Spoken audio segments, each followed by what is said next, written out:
Guys, how are you doing today?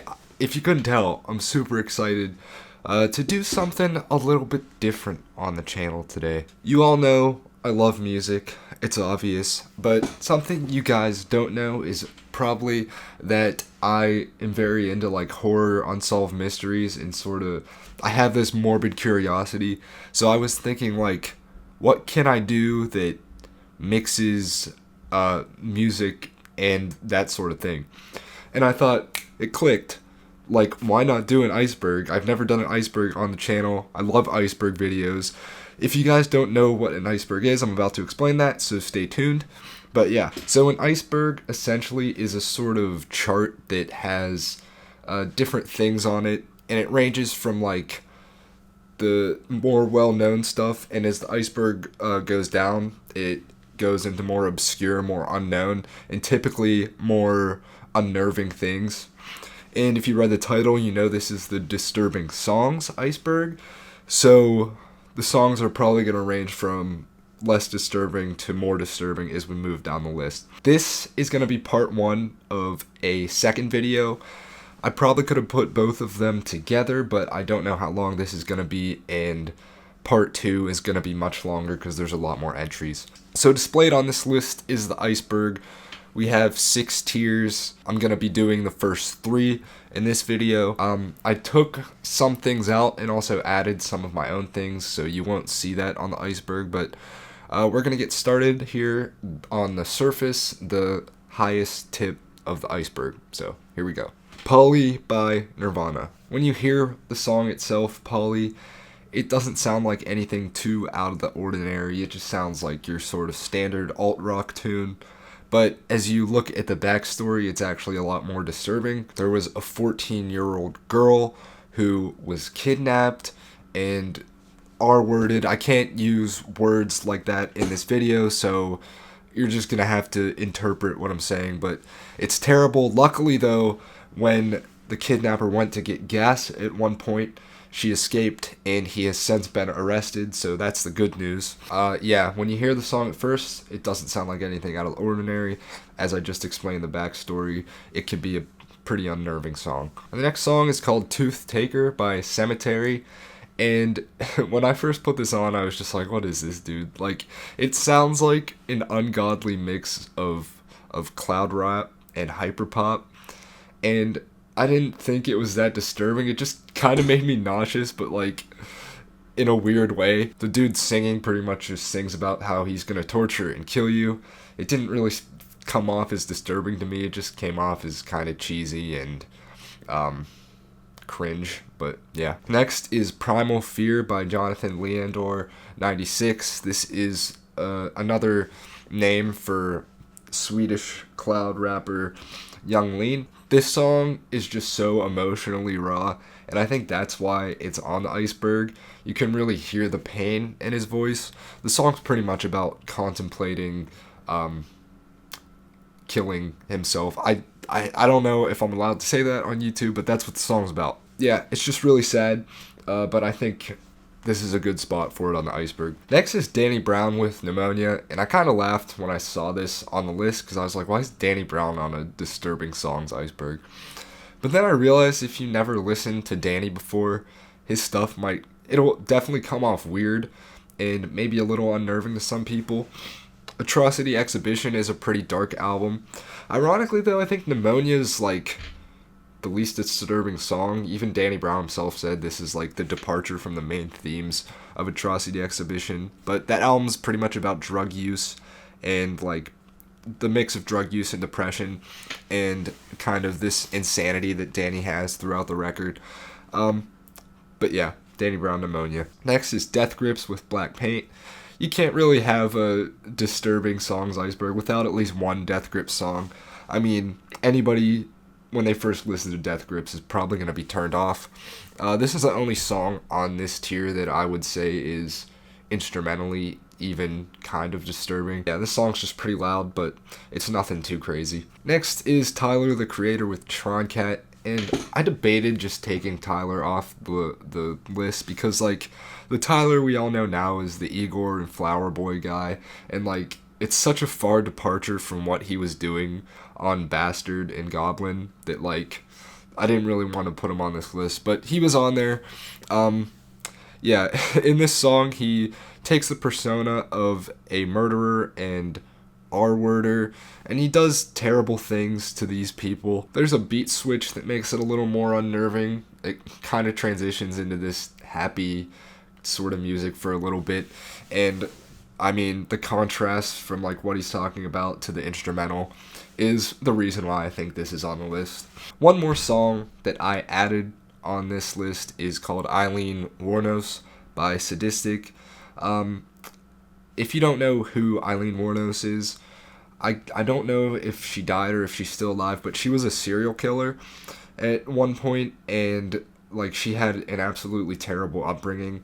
And this song's kind of about, like, sympathizing with her, which I found pretty disturbing, so I put it on the tip of the iceberg. Because the song itself, like, instrumentally isn't very off-putting or anything. But to even have, like, a theme of sympathizing with a serial killer is really strange to me. But it makes sense, because, like, who's to say if she had a normal childhood she would have ever became this person? So I thought that was pretty interesting. But that is the end of Tier 1. We are moving on to Tier 2, which I'm going to call the... I don't know, I'm just going to call it Tier 2. So starting off in Tier 2 is Peter Ivers with In Heaven. And In Heaven, if you don't know, is a sort of cover song from a song that appeared in the movie Eraserhead, which was a David Lynch movie, and that movie was definitely abstract and disturbing, and in the end there's, like, this lady with a deformed face that comes out and sings this song, and this was a kind of cover to it. Nothing too out of the ordinary, but when you know the backstory, Peter Ivers died at a pretty young age, and they found him, like, bludgeoned to death. Like, it's crazy that they just found him like that, and his killer has never been found. It's still an unsolved mystery, and this song's kind of on here because you can just feel like something bad was about to happen to Ivers. Next is Aphex Twin with Milkman. This song is catchy as hell, I'm not even gonna lie. It's not really disturbing, I would just consider it a little more obscure. There's, like, this childlike ode to the milkman, and it starts off normal enough, like, I want some milk from the milkman or something, but then it takes a weird turn, and the lyric, I quote, says, I would like some milk from the milkman's wife's tits, and that's how the song continues as it progresses, and it just leaves you like, what? But yeah, this song's, it's super catchy, I'm not even gonna lie. I wouldn't really consider it disturbing, but it was definitely an interesting one to look at. Next is Hazel Adkins with No More Hot Dogs. Guys, I know I'm probably butchering a bunch of their names, so you can correct me in the comments if you want. This one's kind of quirky and weird, as opposed to disturbing. It features some pretty psychotic laughs from this dude, which is probably the most unnerving part. But other than that, it just sounds like a normal 60s and 70s song.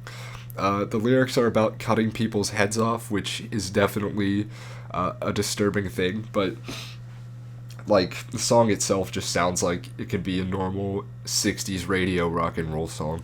Next is Slint with Good Morning Captain. Slint's a band that I've heard of, and I've listened to Spiderland, but I could just never get into them. This song, though, has a pretty interesting story to it.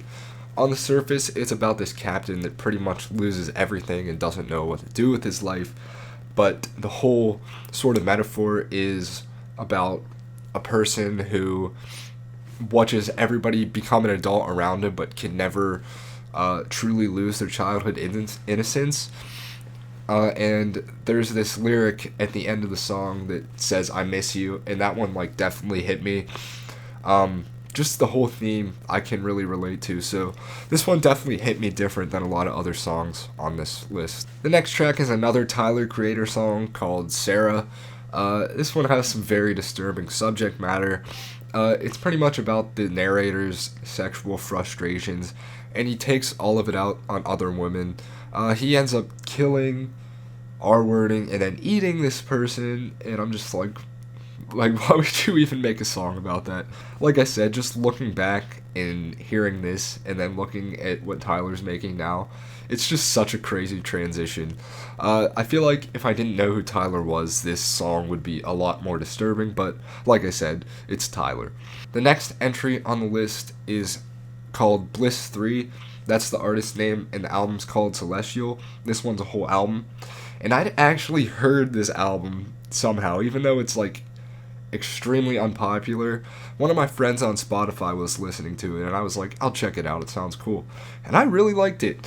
And I can't really consider it disturbing, at least not until I read more into it. I guess the whole album's goal is to be like showing what it's like to be hypnagogic. It's like a very dreamy vaporwave project, and hypnagogic is the transitional state of consciousness between wakefulness and sleep. And when I went back and listened to this record again, it's scary how accurate that is. Like, because in our brains we've experienced that, but like we're still asleep, so we didn't really experience it. It's a lot to digest, but if you're interested, look more into the word hypnagogic and listen to this record, and you'll see the similarities I'm talking about. The next entry is The Great Henyon River by Kuker Bila Smirt. This one is just really ethereal. It kind of reminds me of the last entry. There's sort of operatic vocals on it. I think where the disturbing nature comes in is this literally sounds like an accurate depiction of what an angel would sound like if it like came into our world from heaven and sang. So that's what I took from it. Can't really say this one's that disturbing though. The next track is called Asleep on an Airplane by Death's Dynamic Shroud. This one eerily samples the children's show Gumby's theme song, and it kind of distorts it, and that's definitely the most unnerving part of the track for me. The bass line is really eerie, and the whole time it just feels like something's wrong. Yeah, that's pretty much all I have to say about that entry. But moving on to tier 3, which I guess we'll call the middle of the iceberg, we have Converge with Concubine. This one, I don't know, I don't listen to metal very often, but this kind of just sounded like your standard metal. Maybe the lyrics are a little more disturbing than I thought, but yeah, it just sounded like standard metal. I will say the riffs are pretty unpredictable and interesting though. Next is HAJJ by Liturgy. This is a sort of avant-garde metal piece, and it just has a certain dread to it that makes it a little bit disturbing. There are some screams in it that definitely add some unease, but I think the flute in the song, which gets super distorted and messy, is the scariest part of the song. It just screams hopefulness to me. Or hopelessness, not hopefulness at all.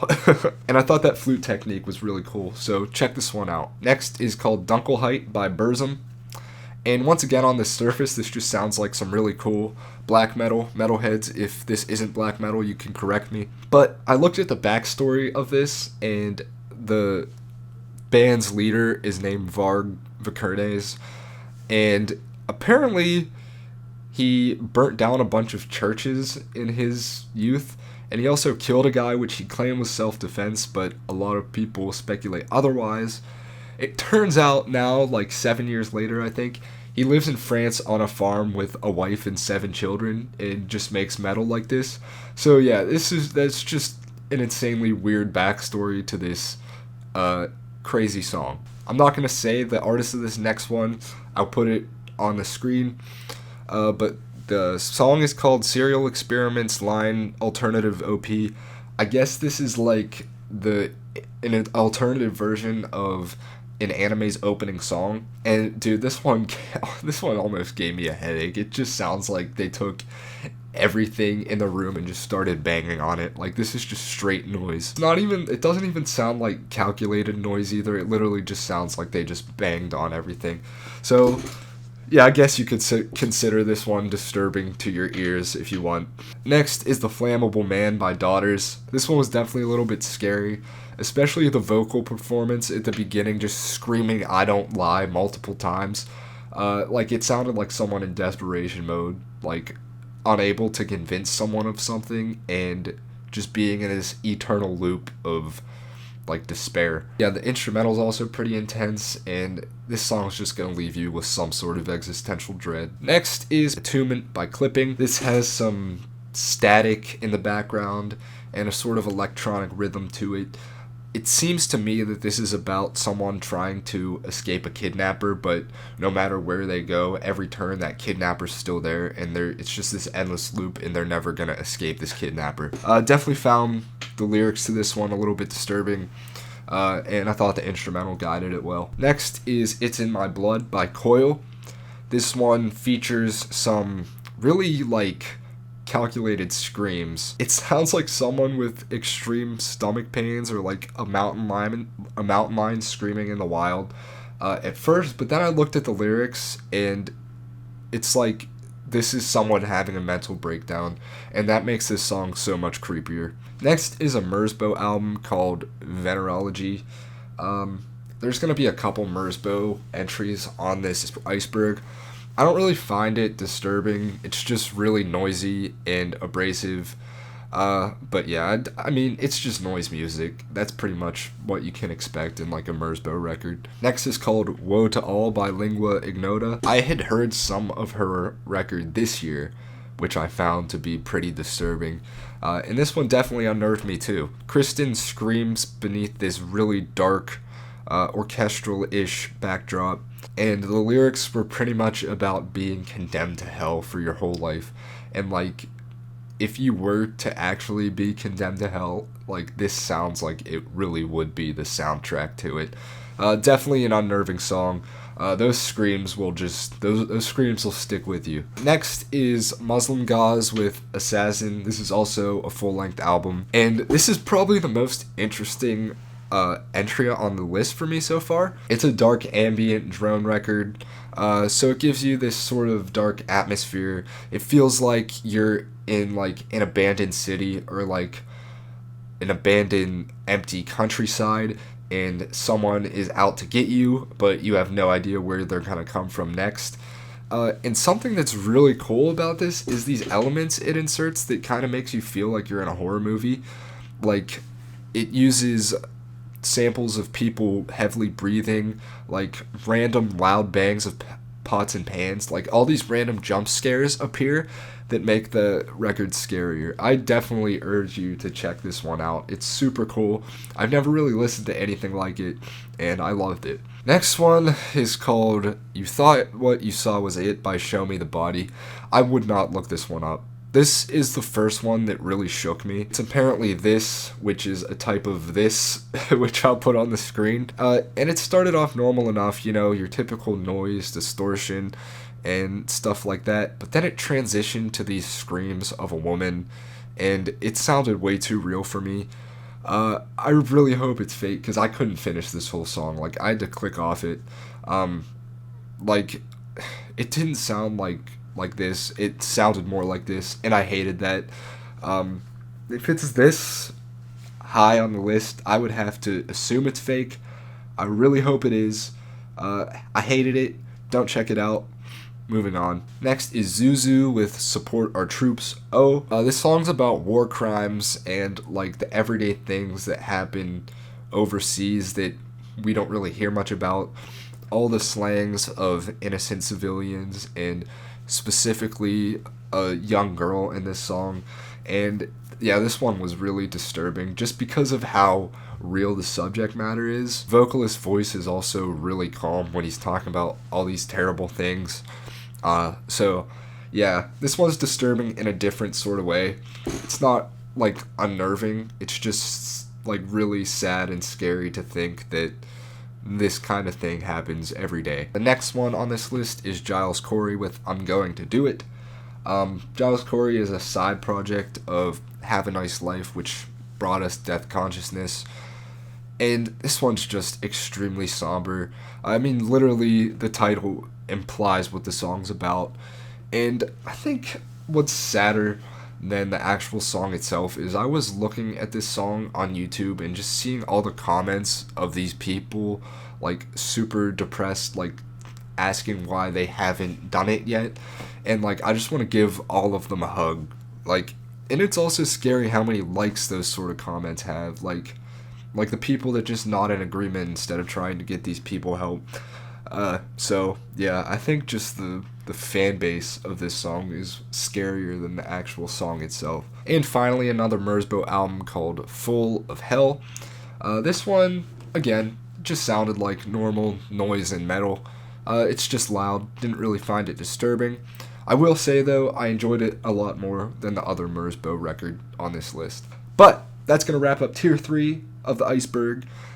I will have part 2 video out probably in a week or two. I think there's a lot more entries on the bottom tiers, so it's going to take a bit longer to produce than this video right here. But thanks for watching. I hope you enjoyed this different style of video. Let me know if you liked it, and I'll catch you guys in the next one. See you later.